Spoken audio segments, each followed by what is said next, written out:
Hi, my name is Rakesh Rajani. I work with Twaweza in East Africa, and I'm really glad to have the opportunity to speak with you. A lot of the time, I've heard people complain a lot about donors, that they require things, they make rules, they ask for reports, they work in a way that stops us from doing what we care about.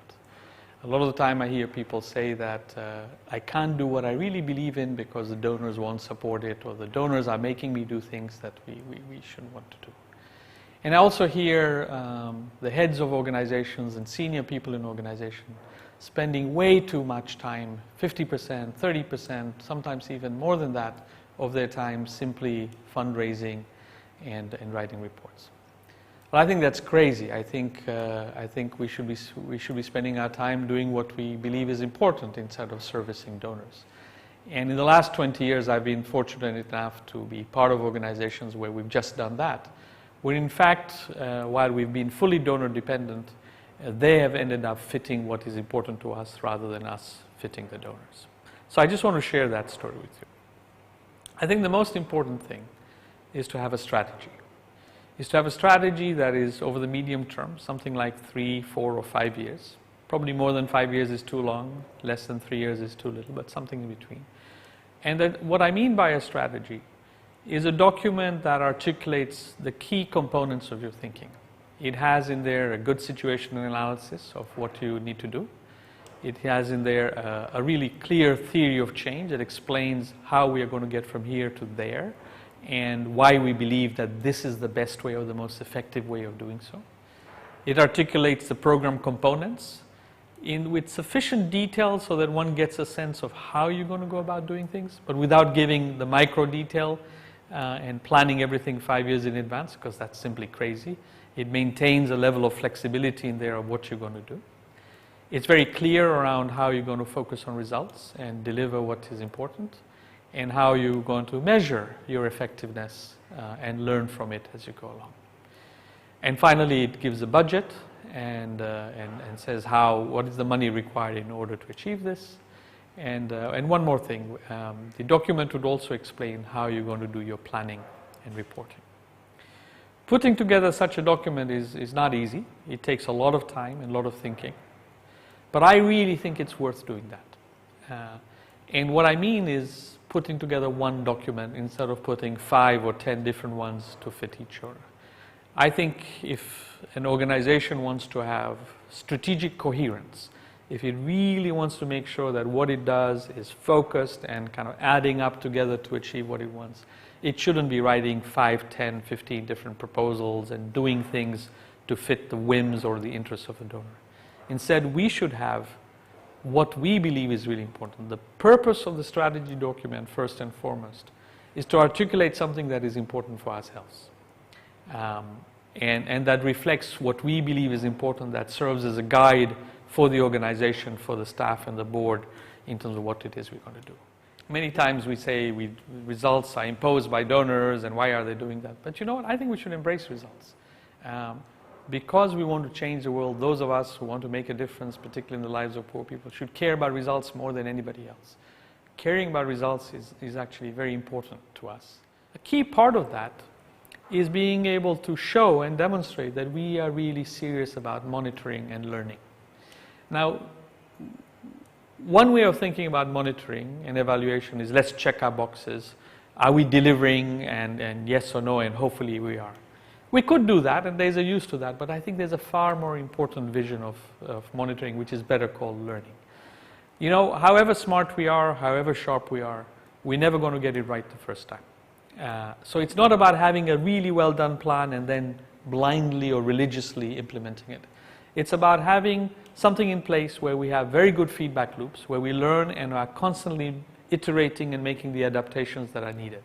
So we shouldn't pretend to any donor and tell them, yes, we have the answer, and now if we just slavishly implement this, this will happen. Instead, we should say, look, we've done our homework, we've done our research, we've done some clear thinking, we've looked at what works, what doesn't work, and we've listened to our hunches, and all that put together, we think this is what makes sense. But we don't know for sure, and we're not going to pretend that we know for sure. But the way we're going to give you an assurance, and the way we give our own constituencies and our own board an assurance, is by saying that, you know, we have a good mechanism to learn, to get the information we need, and to make the adaptations that go by. You know, a sign of an effective organization, of a learning organization, is one where what it set out to do at the beginning is not the same as what it is doing at the end, and it's also not the same as what it's doing in the middle. I think a really important question we should be asking ourselves all the time is not, do you have the answer, but rather, how are you learning, what are you learning, and how are you incorporating the lessons you've learned? How is what you do today different from what you did last year? If you're planning, if you're doing something, how do you know? What are the antennae and the mechanisms you have to know whether what you're doing is working, whether it's on the right path? And if it isn't, what are the adjustments that you're making? That's what's really important, and that's what we need to say to ourselves, and that's what we need to tell our donors, rather than kind of promising something that we can't deliver on. Because if we do that, what it ends up happening is that we will end up lying. So to me, when a donor says, what is your results framework? How are you going to evaluate? I say, brilliant, those are really key questions. And then we articulate this iterative process of learning, of rigorous learning, that helps us get over there. What we have at Twaweza is one strategy, one plan, one budget, one report. The strategy document looks like this. It's something like 50 pages. And in here, all the key aspects are outlined. We use this to raise our money from the donors for the next 4 years. After having done this, if you read the detail of this, you will see that, you know, things are articulated clearly, but in broad strokes. It doesn't tell you at the activity level what it is we're going to do. Then, based on this, every year we produce one annual plan.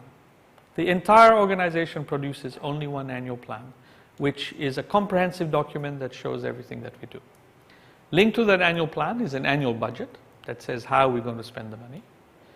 And this is what we share with our staff and with everybody else. We put it on our website, so anybody who wants to see it can see it.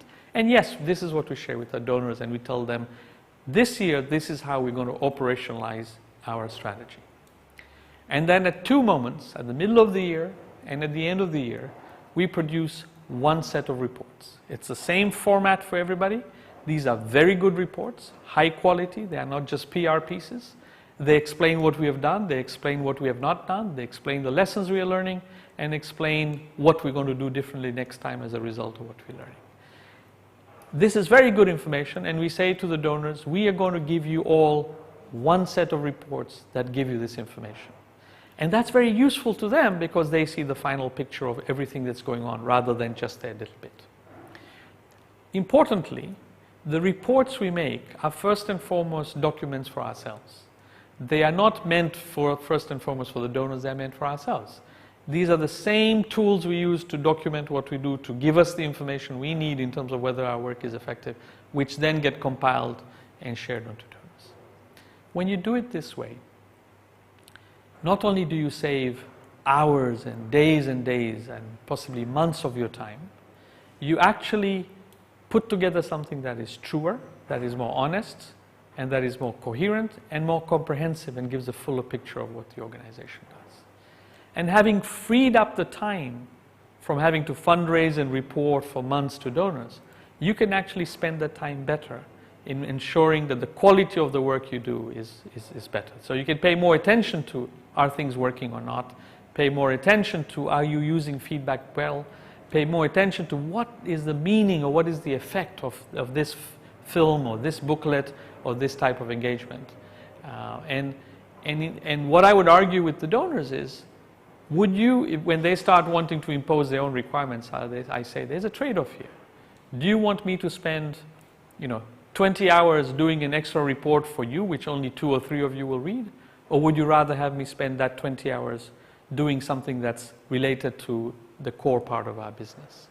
And my sense is that when you push back to the donors, when you make a compelling and articulate case to the donors that this is what we believe in, this is why, and give them a kind of compelling and rigorous argument for why this way of doing business is really sensible, most of the time most of the donors will line up and agree with your idea, will line up behind your idea and agree with it. And for a few who don't, it's probably better that they are not your donors. It's worth saying no to a donor. And what happens a lot of the time is that, in fact, that builds respect. There are a lot of times, or not a lot of times, there are a few times I've said no to a donor when I had to do that. And most of the time, they've actually come back, seen the argument we were making, and come back and offered us the money. So the irony is that when you say no to a donor, they actually want to support you more. So in conclusion, what have we learned over the last 20 years? That the secret sauce here is that it starts with you. Forget what the donors are doing. Focus on what it is we want to do. Articulate that in a clear strategic document where you have a clear theory of change and where all the important pieces have been articulated for yourself. This is something that we do. Once we have that, we go to our partners, we go to our constituencies, we go to our donors and say, guys, this is what we're about. And if you believe in this, we'd like you to support it. And in that document, not only have you said how you're going to make the change in the world that you want to make, you also articulate the terms of the relationship. You tell the donors, and you tell your board, by the way, that what we're going to do is we're going to give you one strategy, we're going to give you one set of annual plans and budgets and reports every year, and these will be comprehensive and for everyone. This is the format, these are the rules of the game, we agree on them, and then we stick to them. You get people to line up behind those ideas and support them, and if those who are not willing to play that ball and they're asking you to do something that is wildly different from what you believe in, it is better that you say no. It's better to do half your project well, half your vision realized well, rather than make compromises and do all kinds of things which will at the end leave you nowhere in terms of what you're impacting. And the most important thing around results is to say to people, yes, we also care about results. We want to have those results. But the results are framed in terms of a learning agenda. That you say that there are no guarantees. The best log frame in the world is just an illusion in terms of progress and success. What the best guarantee you have is that you have a good learning program. And you articulate why you're going to do the learning. You articulate that as a core part of your business rather than something you do at the end of the program period or 3 years. And you show how you're going to do it, and you make sure you put enough resources, human, intellectual, and financial resources behind that learning. And that package, in sum, is what you stand for. And if you have done a really good job, if you've done your homework and in the process of doing it, you've engaged and you've really been open to different ideas and critique, such that at the end you have a really terrific document. That puts you in a position of power. Because now when you're negotiating with donors, they realize that you're not holding a begging bowl. They realize that what you're holding in front of them is a compelling, powerful, strategic vision that they really want to be part of. So that this becomes a true partnership where they feel and understand that they are lucky to be part of this partnership.